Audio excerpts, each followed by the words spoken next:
जय हिंद दोस्तों, स्वागत है आप सभी का अपने इस छोटे से एजुकेशनल चैनल में। आज हम लोग करेंगे रिच डैड पुअर डैड की प्रस्तावना। अमीरी की चोटी पर पहुंचने के लिए आपको रिच डैड पुअर डैड पढ़ना ही चाहिए। इससे आपको बाजार की और पैसे की व्यावहारिक समझ मिलेगी, जिससे आपका आर्थिक भविष्य सुधर सकता है। जिग जिगलर, विश्व प्रसिद्ध लेखक और वक्ता। अगर आपको अंदर की बात जानना हो कि किस तरह अमीर बना जाए और बने रहा जाए, तो यह पुस्तक पढ़ें। अपने बच्चों को रिश्वत दें, पैसे की भी रिश्वत, अगर इसके बिना काम न चले, ताकि वे भी इसे पढ़ें। मार्क विक्टर हैंसेन, सह लेखक, New York times. Rich dad poor dad पैसे पर लिखी गई कोई साधारण किताब नहीं है। यह पढ़ने में आसान है और इसके मुख्य सबक, जैसे अमीर बनने में एकाग्रता और हिम्मत की जरूरत होती है, बहुत ही आसान है। Honolulu magazine. काश कि मैंने यह पुस्तक अपनी जवानी में पढ़ी होती, या शायद इससे भी अच्छा यह होता कि यह पुस्तक मेरे माता पिता ने पढ़ी होती। यह तो इस तरह की पुस्तक है कि आप इसकी एक ही कॉपी अपने हर बच्चे को दे सकते हैं और कुछ कॉपी खरीद कर रख ले सकते हैं, ताकि जब आपके नाती पोती हो और ये वे 8 या 9 साल के हो जाए, तो आप इसे उपहार में दे सके। शियो ब्रॉन। Rich dad poor dad America का शॉर्टकट नहीं बताती, यह सिखाती है कि आप पैसे की समझ कैसे विकसित करें, किस तरह अपनी पैसे की जिम्मेदारियां निभाएं और इसके बाद किस तरह अमीर बने। अगर आप अपनी आर्थिक प्रतिभा को जगाना चाहते हैं तो इसे जरूर पढ़ें। Doctor Ed Cocaine. काश कि मैंने यह पुस्तक 20 साल पहले पढ़ी होती। लेरिसन क्लार्क, डायमंड की हॉन्स। जो भी आदमी भविष्य में अमीर बनना चाहता है, उसे अपनी शुरुआत रिच डैड पुअर डैड से करना चाहिए। USA today. Rich dad poor dad. पैसे के बारे में अमीर लोग अपने बच्चों को क्या सिखाते हैं, जो गरीब और मध्य वर्ग के माता पिता नहीं सिखाते। रॉबर्ट टी कियोसाकी और शेरॉन एल लेक्टर, सीपीए। यह पुस्तक सभी माता पिताओं को समर्पित है, क्योंकि वही बच्चे के सबसे महत्वपूर्ण शिक्षक होते हैं। आपकी सफलता पर मारवाड़ी संवाद पत्रिका की ओर से सप्रेम भेंट। प्रस्तावना। इसकी बहुत जरूरत है। क्या स्कूल बच्चों को असली जिंदगी के लिए तैयार करता है? मेरे माता पिता, मेरे मम्मी डैडी कहते थे, मेहनत से पढ़ो और अच्छे नंबर लाओ, क्योंकि ऐसा करोगी तो एक अच्छी तनख्वाह वाली नौकरी मिल जाएगी। उनके जीवन का लक्ष्य यही था कि मेरी बड़ी बहन और मेरी कॉलेज की शिक्षा पूरी हो जाए। उनका मानना था कि अगर कॉलेज की शिक्षा पूरी हो गई तो हम जिंदगी में ज़्यादा कामयाब हो सकेंगे। जब मैंने 1976 में अपना डिप्लोमा हासिल किया, मैं फ्लोरिडा स्टेट यूनिवर्सिटी में अकाउंटिंग में ऑनर्स के साथ ग्रेजुएट हुई और अपनी शिक्षा में काफ़ी ऊंचे स्थान पर ही रही। तो मेरे मम्मी डैडी का लक्ष्य पूरा हो गया था। यह उनकी ज़िंदगी की सबसे बड़ी उपलब्धि थी। मास्टर प्लान के हिसाब से मुझे एक बिग आर्ट अकाउंटिंग फर्म में नौकरी मिल गई थी। अब मुझे उम्मीद थी एक लंबे करियर और कम उम्र में रिटायरमेंट की। मेरे पति माइकल भी इसी रास्ते पर चले थे। हम दोनों ही बहुत मेहनती परिवारों से आए थे, जो बहुत अमीर नहीं थे। माइकल ने ऑनर्स के साथ ग्रेजुएशन किया था, एक बार नहीं बल्कि 2 बार। पहली बार इंजीनियर के रूप में और फिर लॉ स्कूल से। उन्हें जल्द ही पेटेंट लॉ में विशेषज्ञता रखने वाली वाशिंगटन डीसी की एक मानी हुई लॉ फर्म में नौकरी मिल गई, और इस तरह उनका भविष्य भी सुनहरा लग रहा था। उनके करियर का नक्शा साफ था और वह बात तय थी कि वे भी जल्दी रिटायर हो सकते थे। हालांकि हम दोनों ही अपने करियर में सफल रहे, परंतु हम जो सोचते थे हमारे साथ ठीक वैसा ही नहीं हुआ। हमने कई बार नौकरियां बदली, हालांकि हर बार नौकरी बदलने के कारण सही थे, परंतु हमारे लिए किसी ने भी पेंशन योजना में निवेश नहीं किया। हमारे रिटायरमेंट फंड हमारे खुद के लगाए पैसों से ही बढ़ रहे थे।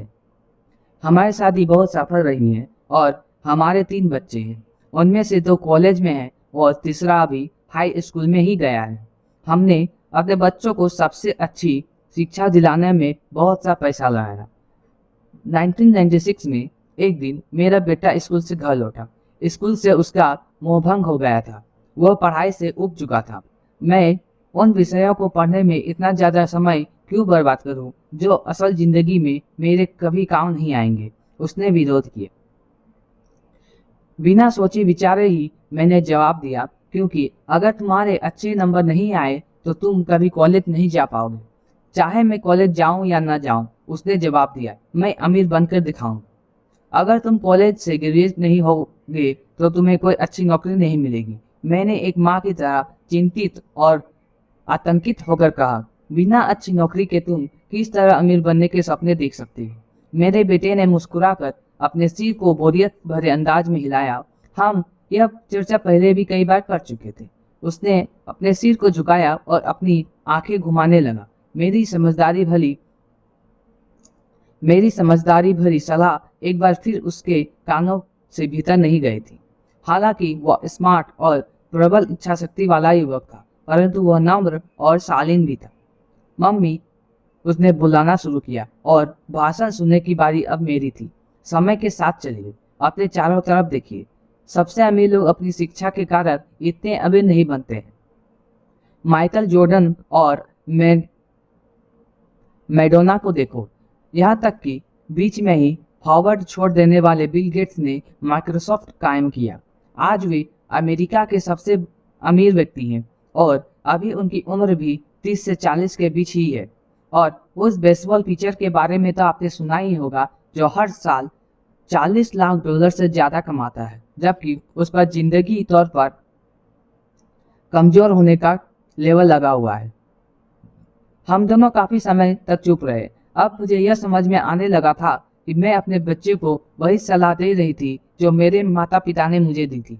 हमारे चारों तरफ की दुनिया बदल रही थी, परंतु हमारी सलाह नहीं बदली थी। अच्छी शिक्षा और अच्छे ग्रेड हासिल करना अब सफलता की गारंटी नहीं रह गई। और हमारे बच्चों के अलावा यह बात किसी की समझ में नहीं आई थी। मम्मी, उसने आगे कहा, मैं आपकी और डैडी की तरह कड़ी मेहनत नहीं करना चाहता। आपको काफ़ी पैसा मिलता है और हम एक शानदार मकान में रहते हैं जिसमें बहुत से कीमती सामान है। अगर मैं आपकी सलाह मानूंगा तो मेरा हाल भी आपकी ही तरह होगा। मुझे भी ज़्यादा मेहनत करनी पड़ेगी ताकि मैं ज़्यादा टैक्स भर सकूं और कर्ज में डूब जाऊं। वैसे भी आज की दुनिया में नौकरी की सुरक्षा बची नहीं है। मैं यह जानना चाहता हूं कि छोटे और सही आकार की फर्म कैसे होती हैं। मैं यह भी जानना चाहता हूं कि आज के दौर में कॉलेज के स्नातकों को कम तनख्वाह मिलती है, जबकि आपके ज़माने में उन्हें ज़्यादा तनख्वाह मिला करती थी। डॉक्टरों को देखिए, वे अब उतना पैसा नहीं कमाते जितना पहले भी कमाया करते थे। मैं जानता हूँ कि मैं रिटायरमेंट के लिए सामाजिक सुरक्षा या कंपनी की पेंशन पर भरोसा नहीं कर सकता। अपने सवालों के मुझे नए जवाब चाहिए। वह सही था, उसे नए जवाब चाहिए थे, और मुझे भी। मेरे माता पिता की सलाह उन लोगों के लिए सही हो सकती थी जो 1945 के पहले पैदा हुए थे, पर यह उन लोगों के लिए विनाशकारी साबित हो चुका था जिन्होंने तेजी से बदल रही दुनिया में जन्म लिया था। अब मैं अपने बच्चों से यह सीधी सी बात नहीं कर सकती थी, स्कूल जाओ, अच्छे ग्रेड हासिल करो और किसी सुरक्षित नौकरी की तलाश करो। मैं जानती थी कि मुझे अपने बच्चों की शिक्षा को सही दिशा देने के लिए नए तरीकों की खोज करनी होगी। एक माँ और एक अकाउंटेंट होने के नाते मैं इस बात से परेशान थी कि स्कूल में बच्चों को धन संबंधी शिक्षा या वित्तीय शिक्षा नहीं दी जाती। हाई स्कूल खत्म होने से पहले ही आज के युवाओं के पास अपना क्रेडिट कार्ड होता है। यह बात अलग है कि उन्होंने कभी धन संबंधी पाठ्यक्रम में भाग नहीं लिया होता है और उन्हें यह भी नहीं पता होता है कि इसे किस तरह निवेश किया जाता है। इस बात का ज्ञान तो दूर की बात है कि क्रेडिट कार्ड पर चक्रवृद्धि ब्याज की गणना किस तरह की जाती है। इसे आसान भाषा में कहें तो उन्हें धन संबंधी शिक्षा नहीं मिलती और यह ज्ञान भी नहीं होता कि पैसा किस तरह कमा सकते हैं। इस तरह वे उस दुनिया का सामना करने के लिए भी तैयार नहीं हो पाते जो उनका इंतजार कर रही है। एक ऐसी दुनिया जिसमें बचत से ज़्यादा महत्व खर्च को दिया जाता है। जब मेरा सबसे बड़ा बेटा कॉलेज के शुरुआती दिनों में अपने क्रेडिट कार्ड को लेकर कर्ज में डूब गया तो मैंने उसके क्रेडिट कार्ड को नष्ट करने में उसकी मदद की। साथ ही मैं ऐसी तरकीब भी खोजने लगी जिससे मेरे बच्चों में पैसे की समझ आ सके। पिछले साल एक दिन मेरे पति ने मुझे अपने ऑफिस से फ़ोन किया। मेरे सामने एक सज्जन बैठे हैं और मुझे लगता है कि तुम उनसे मिलना चाहोगी। उन्होंने कहा। उनका नाम रॉबर्ट कियोसाकी है। वे एक व्यवसायी और निवेशक हैं तथा वे एक शैक्षणिक उत्पाद का पेटेंट करवाना चाहते हैं। मुझे लगता है कि तुम इसी चीज की तलाश कर रही थी जिसकी मुझे तलाश थी। मेरे पति माइक रॉबर्ट कियोसाकी द्वारा बनाए जा रहे नए शैक्षणिक उत्पाद केस फ्लो के इतने प्रभावित थे कि उन्होंने इसके परीक्षण में हमें बुलवा लिया। यह एक शैक्षणिक खेल था, इसलिए मैंने स्थानीय विश्वविद्यालय में पढ़ रही अपनी 19 वर्षीय बेटी से भी पूछा कि क्या वह मेरे साथ चलेगी, और वह तैयार हो गई। इस खेल में हम लगभग 15 लोग थे जो 3 समूहों में विभाजित थे। माइक सही थे, मैं इसी तरह के शैक्षणिक उत्पाद की खोज कर रही थी। यह किसी रंगीन मोनोपोली बोर्ड की तरह अलग लग रहा था जिसके बीच में एक बड़ा सा चूहा था, परंतु मोनोपोली से यह इस तरह अलग था कि इनमें 2 रास्ते थे, एक अंदर और दूसरा बाहर। खेल का लक्ष्य था अंदर वाले रास्ते से बाहर निकालना, जिसे रॉबर्ट चूहा दौड़ कहते थे, और बाहरी रास्ते पर पहुंचना था या तेज रास्ते पर जाना। रॉबर्ट के मुताबिक तेज रास्ता हमें यह बताता है कि असल जिंदगी में अमीर लोग किस तरह पैसे का खेल खेलते हैं। रॉबर्ट ने हमें चूहा दौड़ के बारे में बताया। अगर आप किसी भी औसत रूप से शिक्षित कड़ी मेहनत करने वाले आदमी को जिंदगी को देखें तो उनमें आपको एक सही सफर दिखे। बच्चा पैदा होता है, स्कूल जाता है, माता पिता खुश हो जाते हैं क्योंकि बच्चे को स्कूल में अच्छे नंबर मिलते हैं और उसका दाखिला कॉलेज में हो जाता है। बच्चा स्नातक हो जाता है और फिर योजना के अनुसार काम करता है। वह किसी आसान सुरक्षित नौकरी या करियर की तलाश करता है। बच्चे को ऐसा ही काम मिल जाता है, शायद वो डॉक्टर या वकील बन जाता है, या वो सेना में भर्ती हो जाता है, या फिर वो सरकारी नौकरी करने लगता है। बच्चा पैसे कमाने लगता है, उसके पास थोक में क्रेडिट कार्ड आने लगते हैं, और अगर अब तक उसने खरीदारी करना शुरू नहीं किया है तो अब जमकर खरीदारी शुरू हो जाती है। खर्च करने के लिए पैसे पास में होते हैं तो वह उन जगहों पर जाता है जहां उसकी उम्र के ज़्यादातर नौजवान जाते हैं, लोगों से मिलते हैं, डेटिंग करते हैं और कभी कभार शादी भी कर लेते हैं। अब जिंदगी में मज़ा आ जाता है क्योंकि आजकल पुरुष और महिलाएं दोनों नौकरी करते हैं। 2 तनख्वाहें बहुत सुखद लगती है। पति पत्नी दोनों को लगता है कि उनकी ज़िंदगी सफल हो गई। उन्हें अपना भविष्य सुनहरा नजर आता है। अब वे घर, कार, टेलीविज़न खरीदने का फैसला करते हैं, छुट्टियां मनाने कहीं चले जाते हैं, और फिर उनके बच्चे हो जाते हैं। बच्चों के साथ उनके खर्चे भी बढ़ जाते हैं। खुशहाल पति पत्नी सोचते हैं कि ज़्यादा पैसा कमाने के लिए अब उन्हें ज़्यादा मेहनत करना चाहिए। उनका करियर अब उनके लिए पहले से ज़्यादा मायने रखता है। वे अपने काम में ज़्यादा मेहनत करने लगते हैं ताकि उन्हें प्रमोशन मिल जाए या उनकी तनख्वाह बढ़ जाए। तनख्वाह बढ़ती है पर उसके साथ ही दूसरा बच्चा पैदा हो जाता है। अब उन्हें एक बड़े घर की ज़रूरत महसूस होती है। वे नौकरी में और भी ज़्यादा मेहनत करते हैं, बेहतर कर्मचारी बन जाते हैं और ज़्यादा मन लगाकर काम करने लगते हैं। ज़्यादा विशेषज्ञता हासिल करने के लिए वे एक बार फिर किसी स्कूल में जाते हैं ताकि वे ज़्यादा पैसे कमा सके। हो सकता है कि वे दूसरा काम भी खोल लें। उनकी आमदनी बढ़ जाती है, परंतु उस आमदनी पर उन्हें इनकम टैक्स भी चुकाना पड़ता है। यही नहीं, उन्होंने जो बड़ा घर खरीदा है उस पर भी टैक्स देना होता है। इसके अलावा उन्हें सामाजिक सुरक्षा का टैक्स तो चुकाना ही है। इसी तरह बहुत से टैक्स चुकाते चुकाते उनकी तनख्वाह चुक जाती है। वे अपनी बढ़ी हुई तनख्वाह लेकर घर आते हैं और हैरान होते हैं कि इतना सारा पैसा आखिर कहाँ चला जाता है। भविष्य के लिए बचत के हिसाब से वे कुछ म्यूचुअल फंड भी खरीद लेते हैं और अपने क्रेडिट कार्ड से घर का किराना खरीदते हैं। उनके बच्चों की उम्र अब 5 या 6 साल की हो जाती है। यह चिंता भी उन्हें सताने लगती है कि बच्चों के कॉलेज की शिक्षा के लिए बचत जरूरी है। इसके साथ ही उन्हें अपने रिटायरमेंट के लिए पैसा बचाने की भी चिंता सताने लगती है। 35 साल पहले पैदा हुई यह खुशहाल दंपति अब अपनी नौकरी के बाकी दिन चूहा दौड़ में फंसकर बिताते हैं। वे अपनी कंपनी के मालिकों के लिए काम करते हैं, सरकार को टैक्स चुकाने के लिए काम करते हैं और बैंक में अपनी गिरवी संपत्ति तथा क्रेडिट कार्ड के कर्ज को चुकाने के लिए काम करते हैं। फिर वे अपने बच्चों को यह सलाह देते हैं कि उन्हें मन लगाकर पढ़ना चाहिए, अच्छे नंबर लाना चाहिए और किसी सुरक्षित नौकरी की तलाश करना चाहिए। वे पैसे के बारे में कुछ भी नहीं सीखते और इसीलिए वे जिंदगी भर कड़ी मेहनत करते रहते हैं। यह प्रक्रिया पीढ़ी दर पीढ़ी चलती रहती है। इसे चूहा दौड़ कहते हैं। चूहा दौड़ से निकलने का एक ही तरीका है और वह यह है कि आप अकाउंट्स और इन्वेस्टमेंट दोनों क्षेत्र में निपुण हो जाएं। दिक्कत यह है कि इन दोनों ही विषयों को बोरिंग और कठिन माना जाता है। मैं खुद एक CPM और अपने बिग 8 अकाउंटिंग फर्म के लिए काम किया है। मुझे यह देखकर ताज्जुब हुआ कि रॉबर्ट ने इन दोनों बोरिंग और कठिन विषयों को सीखना कितना रोचक, सरल और रोमांचक बना दिया था। सीखने की प्रक्रिया इतनी अच्छी तरह छुपा ली गई थी कि जब हम चूहा दौड़ से बाहर निकलने के लिए जी जान लगा रहे थे तो हमें यह ध्यान ही नहीं रहा कि हम कुछ सीख रहे हैं। शुरू में तो हमें एक नए शैक्षणिक खेल का परीक्षण कर रहे थे, परंतु जल्द ही इस खेल में मुझे और मेरी बेटी को मजा आने लगा। खेल के दौरान हम दोनों ऐसे विषयों पर बात कर रहे थे जिनके बारे में हमने पहले कभी बातें नहीं की थी। एक लेखापाल होने के कारण इनकम स्टेटमेंट और बैलेंस शीट से जुड़ा खेल खेलने में मुझे कोई परेशानी नहीं हुई। मैंने खेल के नियम और इसकी बारीकियां समझाने में अपनी बेटी और दूसरे लोगों की मदद भी की। उस रोज मैं चूहा दौड़ से सबसे पहले बाहर निकली और केवल मैं ही बाहर निकल पाई।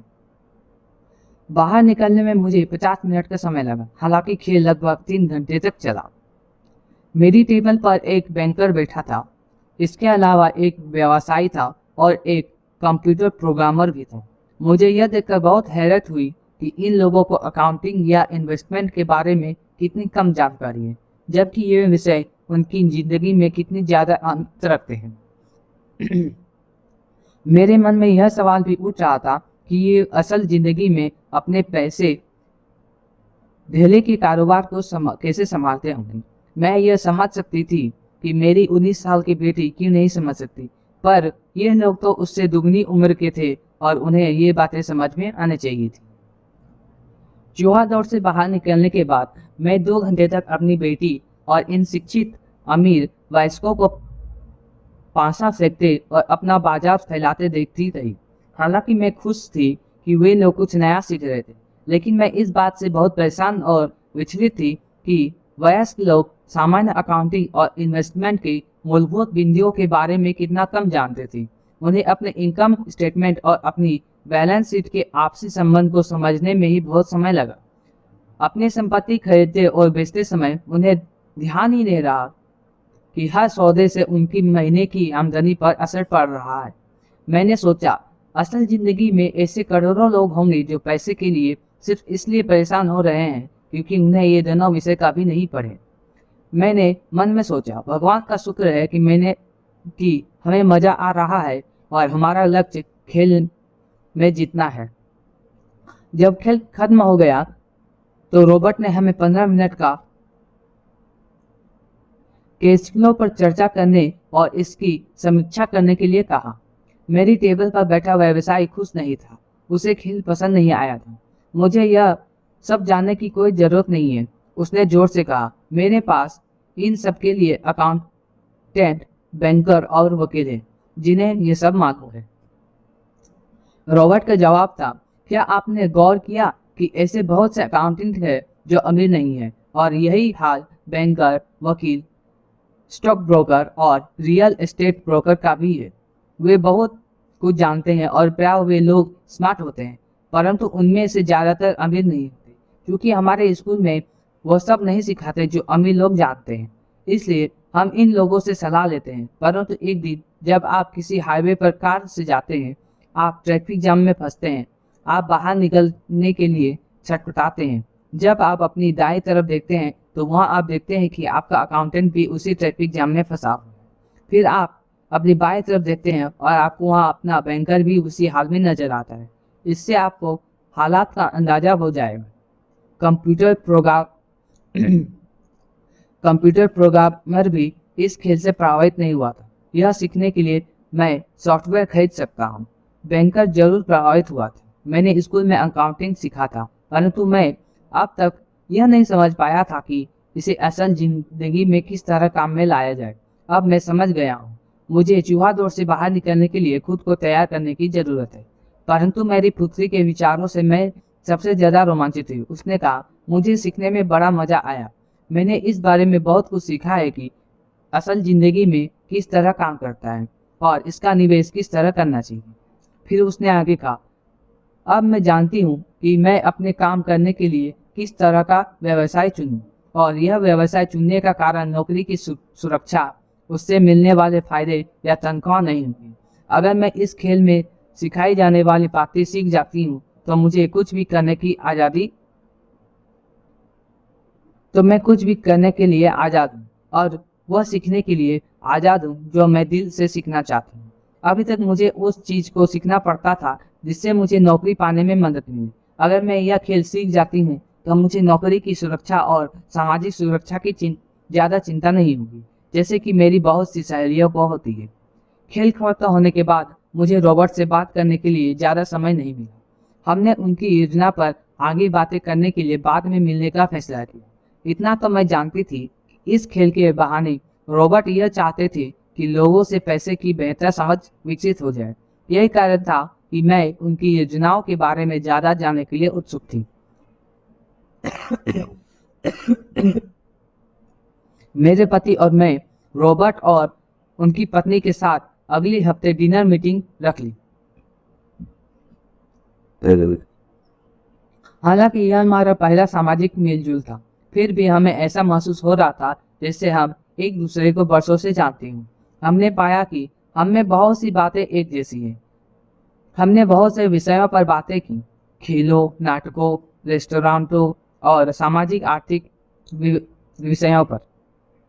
हमने बदलती हुई दुनिया के बारे में भी बातें की। हमने इस मुद्दे पर बहुत समय तक विचार किया कि ज़्यादातर अमेरिकी कैसे अपने रिटायरमेंट के लिए बहुत कम पैसा बचाते हैं या बिल्कुल भी नहीं बचा पाते।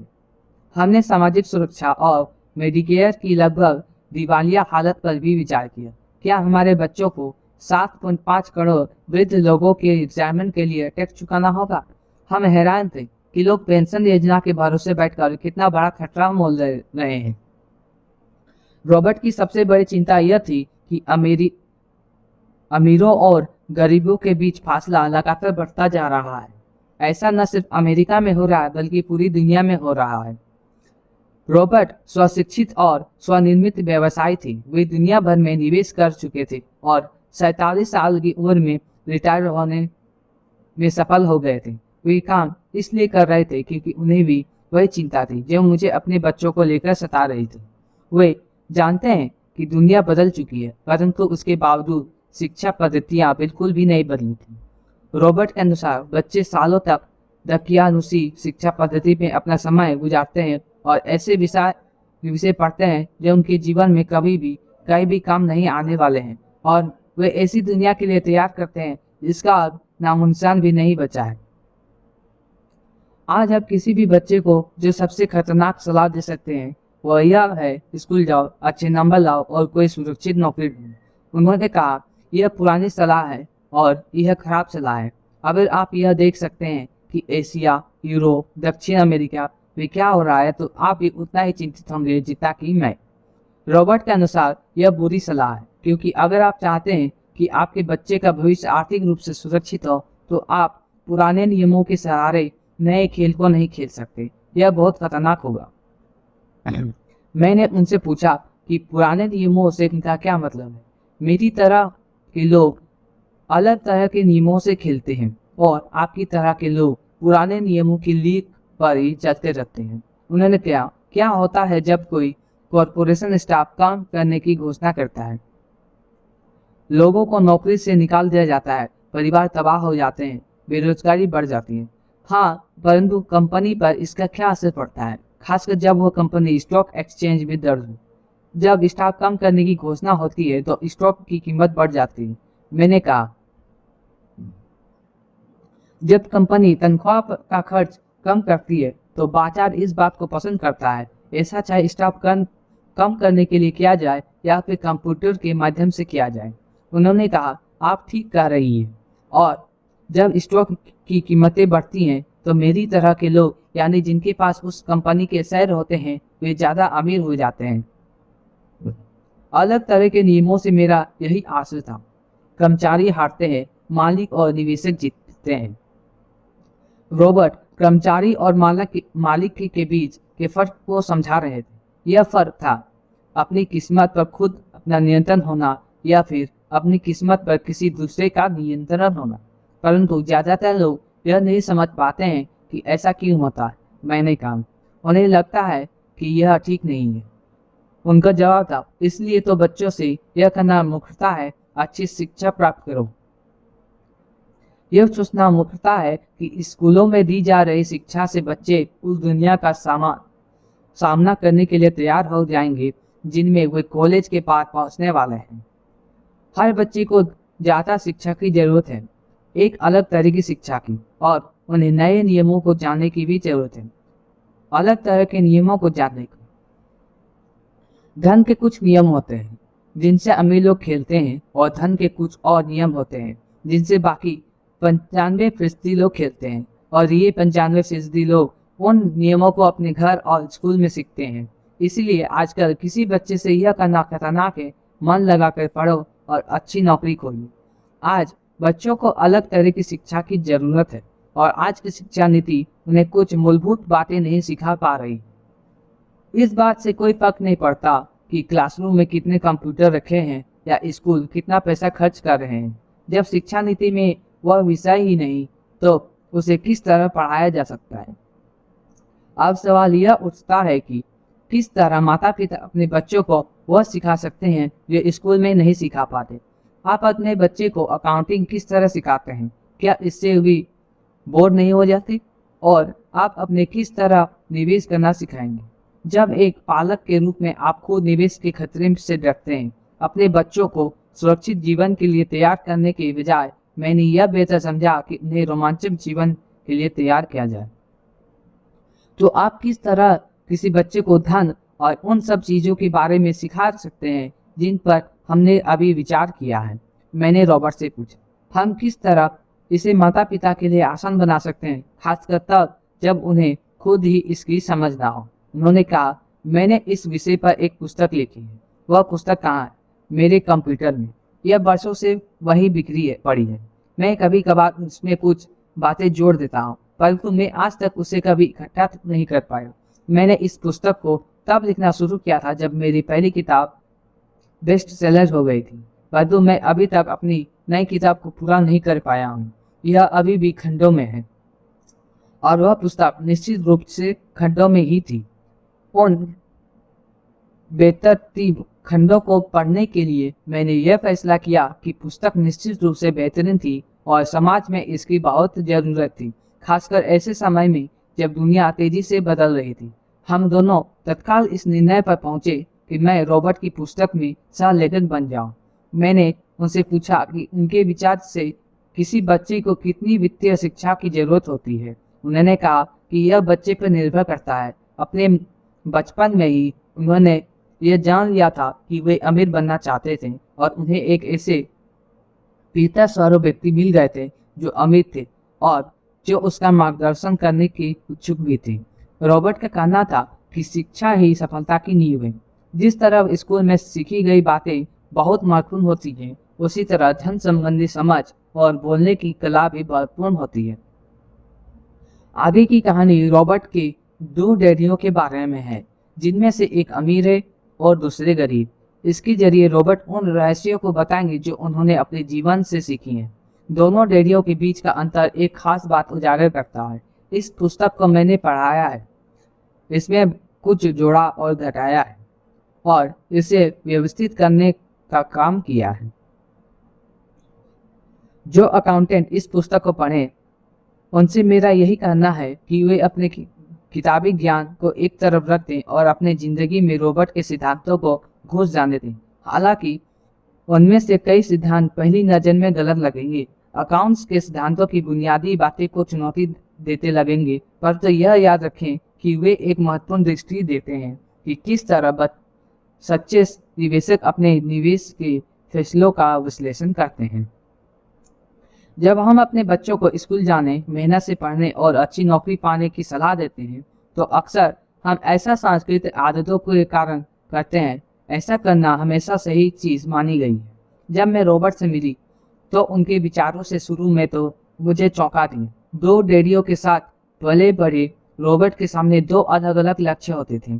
उनके पढ़े लिखे डैडी उन्हें कॉरपोरेशन में नौकरी करने की सलाह देते थे। उनके अमीर डैडी उन्हें कॉरपोरेशन का मालिक बनने की सलाह देते थे। दोनों ही कामों में शिक्षा की जरूरत थी, परंतु पढ़ाई के विषय बिल्कुल अलग अलग थे। पढ़े लिखे डैडी रॉबर्ट को स्मार्ट बनने के लिए प्रोत्साहित करते थे। अमीर डैडी को यह जानने के लिए प्रोत्साहित करते थे कि किस स्मार्ट लोगों की सेवाएं ली जाए। 2 डैडियों के होने के से कई समस्या भी पैदा हुई। रॉबर्ट के असली डैडी हवाई राज्य में शिक्षा प्रमुख थे। जब रॉबर्ट 16 साल के हुए तो उन्हें इस बात की कोई खास चिंता नहीं सता रही थी। अगर तुम्हें अच्छे नंबर नहीं मिलते तो तुम्हें कोई अच्छी नौकरी नहीं मिलेगी। वे पहले से ही जानते थे कि उनके करियर का लक्ष्य था कॉरपोरेशन का मालिक बनना, न कि उसमें नौकरी करना। सच तो यह है कि अगर हाई स्कूल में समझदार और मेहनती परामर्शदाता नहीं मिला होता तो रॉबर्ट कभी कॉलेज नहीं गए होते। वे इस बात को मानते हैं वे दौलत कमाने के लिए बेताब थे, परंतु वे आखिरकार मान ही गए कि कॉलेज की शिक्षा से भी उन्हें फायदा हो सकता है। दरअसल इस पुस्तक में दिए गए विचार शायद बहुत से माताओं पिताओं को क्रांतिकारी और अतिशयोक्तिपूर्ण लगेंगे। कई लोगों को तो अपने बच्चों को स्कूल में रखने में ही काफ़ी मेहनत करनी पड़ती है, परंतु बदलते हुए समय को देखते हुए हमें नए और जोखिम भरे विचारों की तरफ ध्यान देने की जरूरत है। अपने बच्चों को कर्मचारी बनने की सलाह देने का मतलब यह है कि हम उन्हें जिंदगी भर अपनी खून पसीने की कमाई से इनकम टैक्स और भी ना जाने कितने टैक्स चुकाने की सलाह देते हैं, और इसके बाद भी पेंशन की कोई गारंटी नहीं। और यह सच है कि आज के ज़माने में टैक्स किसी व्यक्ति का सबसे बड़ा खर्च है। हकीकत में ज़्यादातर परिवार तो जनवरी से आधी मई तक सिर्फ अपने टैक्स चुकाने के लिए ही सरकार की नौकरी करते हैं। आज नए विचारों की बहुत ज़रूरत है और यह पुस्तक हमें नए विचार देगी। रॉबर्ट का दावा है कि अमीर लोग अपने बच्चों को अलग तरह की शिक्षा देते हैं। वे अपने बच्चों को घर पर सिखाते हैं, डिनर टेबल पर। हो सकता है कि वे विचार वे न हो जिन पर आप अपने बच्चों को के साथ बातें करते हो, परंतु उन पर नज़र डालने के लिए धन्यवाद। और मैं आपको सलाह देती हूँ कि आप खोज करते रहें। एक माँ और एक सीपीए होने के नाते मैं तो यही सोचती हूँ कि अच्छे नंबर लाना और एक बढ़िया नौकरी पा लेना एक पुराना विचार है। हमें अपने बच्चों को नई तरह के विचार देने होंगे। हमें उन्हें अलग तरह की शिक्षा देना होगा। शायद हम अपने बच्चों को यह सिखाएं कि अच्छे कर्मचारी होने के साथ साथ वे अपना खुद का निवेश कॉरपोरेशन भी खोल सकें। दोनों का यह तालमेल बढ़िया रहे। एक माँ होने के नाते मुझे उम्मीद है कि यह पुस्तक सभी अभिभावकों के लिए फायदेमंद होगी। रॉबर्ट लोगों को यह बताना चाहते हैं कि कोई भी व्यक्ति अगर ठान ले तो अमीर बन सकता है। अगर आप एक माली या गेटकीपर हैं या पूरी तरह बेरोजगार हैं तो भी आप में खुद को और अपने परिवार के लोगों को धन संबंधी बातें सिखाने की काबिलियत है। यह याद रखें कि धन संबंधी वृद्धि वह दिमागी तरीका है जिससे हम अपनी धन संबंधी समस्या को सुलझाते हैं। आज हम ऐसे विश्वव्यापी तकनीकी परिवर्तनों का सामना कर रहे हैं जिनका सामना हमें आज से पहले कभी नहीं किया। किसी के पास भी जादू की पुड़िया नहीं है, परंतु एक बात तो तय है, ऐसे परिवर्तन हमारे सामने आने वाले हैं जो हमारे यथार्थ से परे हैं। कौन जाने भविष्य हमारे लिए क्या लाता है, पर जो भी हो हमारे पास 2 मूलभूत विकल्प मौजूद है। या तो हम सुरक्षा की राह पर चले या फिर हम स्मार्ट बनकर खुद को धन संबंधी क्षेत्रों में शिक्षित करें और अपने बच्चों की धन संबंधी प्रतिभा को भी जागृत करें। Charon lateral, What my rich dad taught me about money।